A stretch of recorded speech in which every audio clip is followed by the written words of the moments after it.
This is a new setup for hip flexion pails and rails. You can use the end of a barbell in a rack, even a sturdy J-hook if you have one. But essentially what you're trying to do is sort of, test your active hip flexion.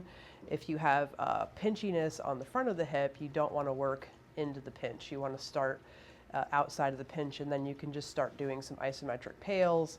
You probably need to work on opening up this front tissue of the capsule, which is why you're getting that pinch. But to start this process with a pinch, you want to go outside of the pinch. Pinch free, you're going to get into this position, which is going to be just slightly past your active range of motion.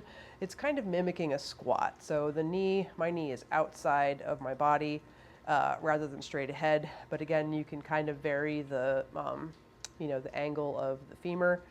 And what I like about this is that you can work on keeping your spine straight. You can go for a neutral spine, or you can go into a little bit of a posterior tilt, but the floor is kind of giving you that feedback for what's happening with your back. So the target is stretching this tissue in here rather than feeling anything pinching on the top here. You can also use some kind of manual release type stuff to feel if you have some yucky tissue in those, in that kind of adductor longus. Anyways, so for pails and rails, you're going to spend some time in a stretch here, 1 to 2 minutes. Pails is resisting the stretch. You're going to push the foot up into the pad. If you're just starting off, you want to start with possibly lower intensities to see how it goes. But as you get better at this and more familiar, the goal is high intensity max effort to communicate that you need to develop longer tissue, pushing as hard as you absolutely can, generate strength and tension throughout your whole body. And then rails is pulling towards you, pulling it away, pulling deeper into the stretch, using the tissues on the shortening side of the joint.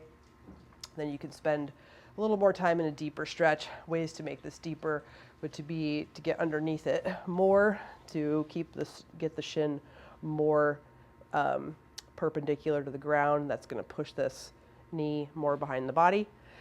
And that's your hip flexion pails and rails.